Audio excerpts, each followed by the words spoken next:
राम कृष्ण हरी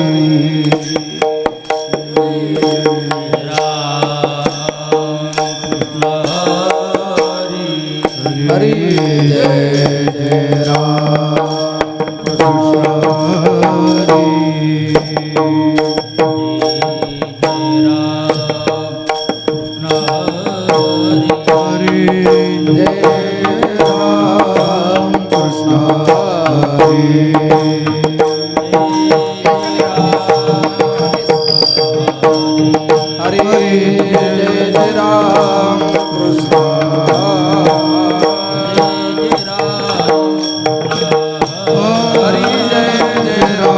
कृष्ण हरी जय राम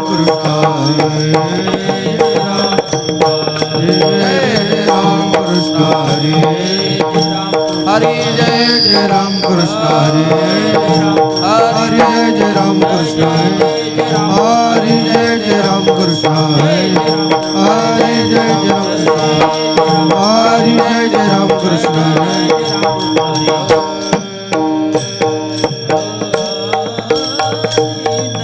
रूप पातालोचनी सुख झाले ओ साधनी तो विठ्ठल बरवा तो माधव बरवा तो माधव बरवा तो माधव बरवा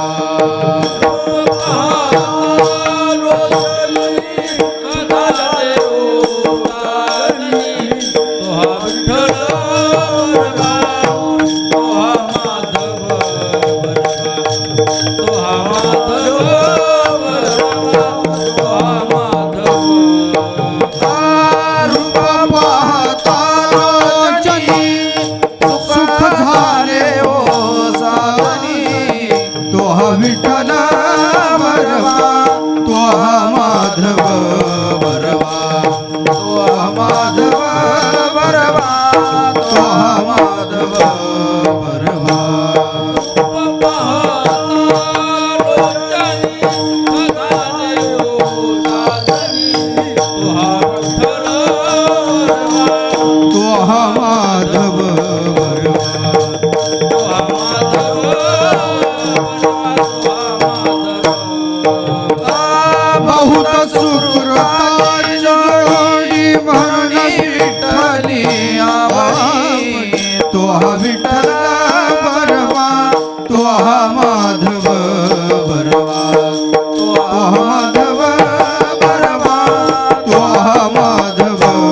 बरवा तो माधव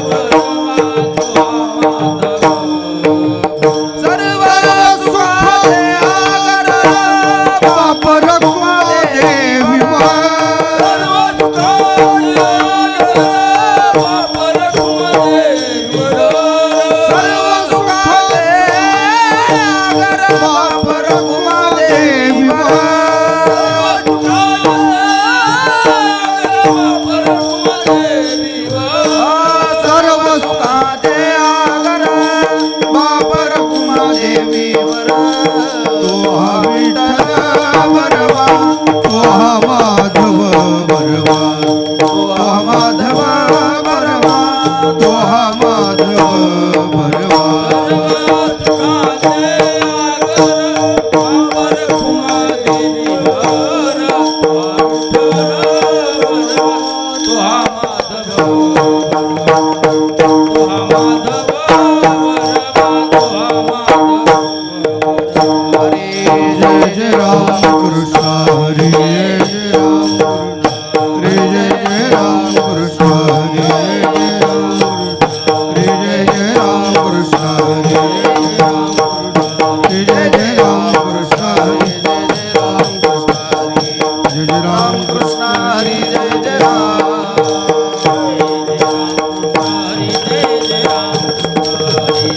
हरि जय जय राम।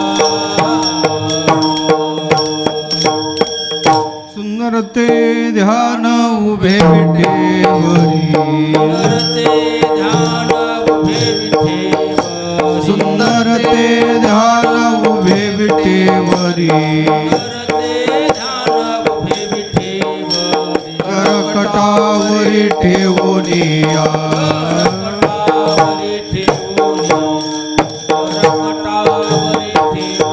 सुंदर ते ध्यान उभे विठेवरी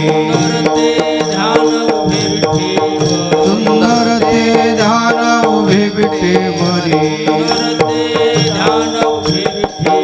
करकटावरी ठेवूनिया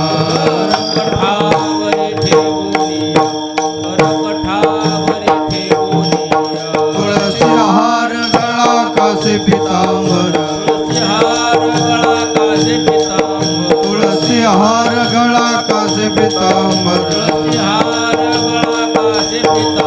आवडे निरंतर हेच ध्यान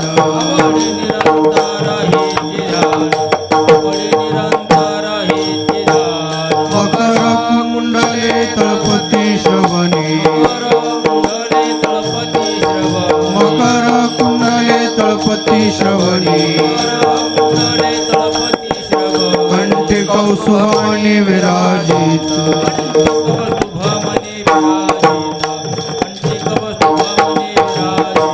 तुळसी हार गळा कासे पितांबर तुळसी हार गळा कासे पितांबर आवडे निरंतर हेच ध्यान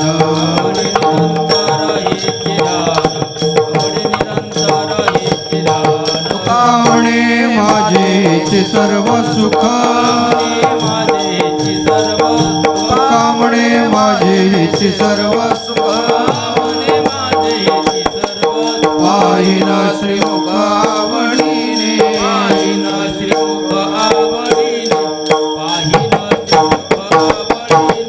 तुका म्हणे माझेचे सर्व सुख तुका म्हणे माझेचे सर्व सुख पाहिन श्रीमुख आवडीने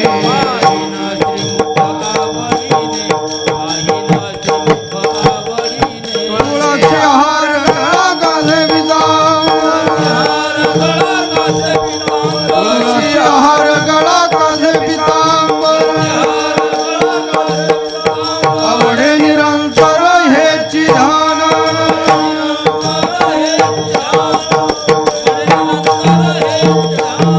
विठोबार कुमाई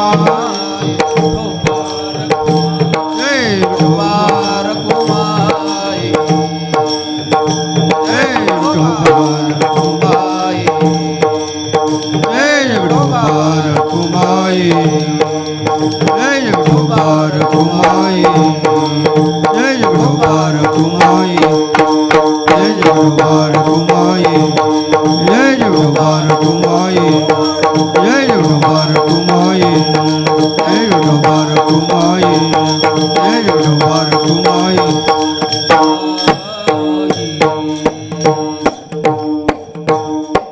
सुंदर ते ध्यान उभे विटेवरी सुंदर ते ध्यान उभे विटेवरी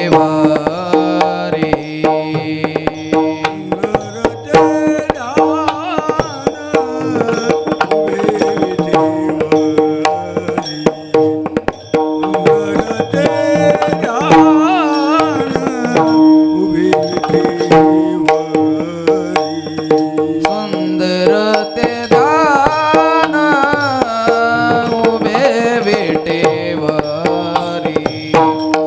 सुंदर ते ध्यान उभे विटेवरी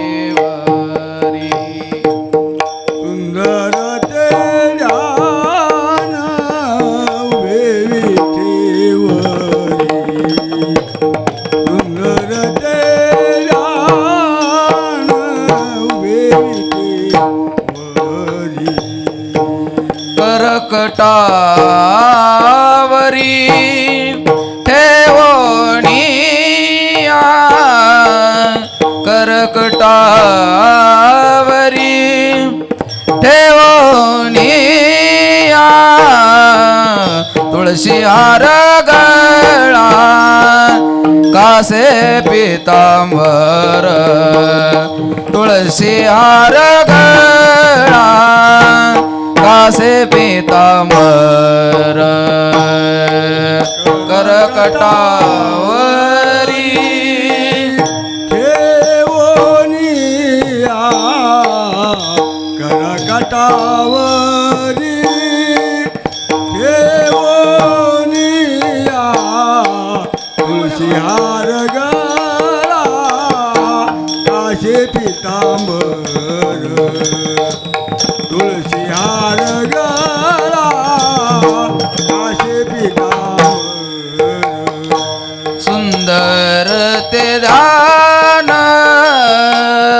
उभे विटेवरी सुंदर ते ध्यान उभे विटेवरी सुंदर ते ध्यान उभे विठेवरी सुंदर ते ध्यान उभे विठेवरी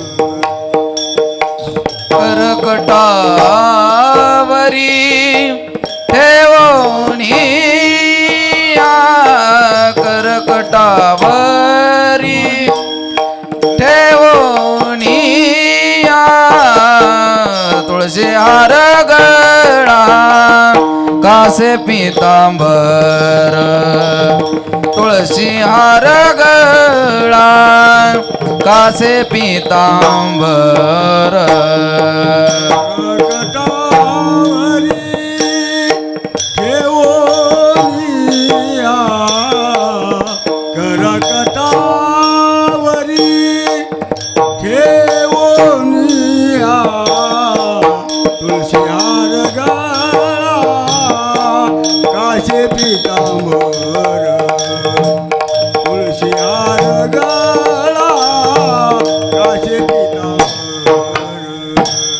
आवडे निरंतर हेची दान आवडे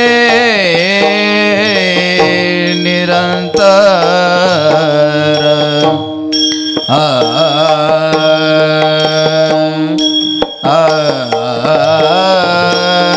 आवडे निरंतर हे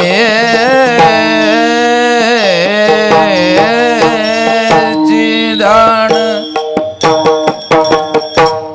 आवडे निरंतर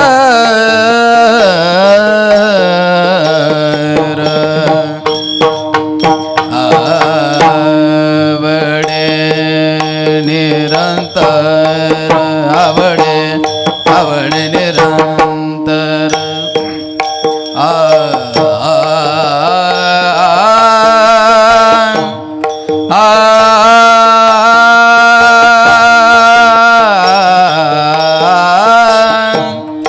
आवडे निरंतर आवडे निरंतर आवडे निरंतर हेची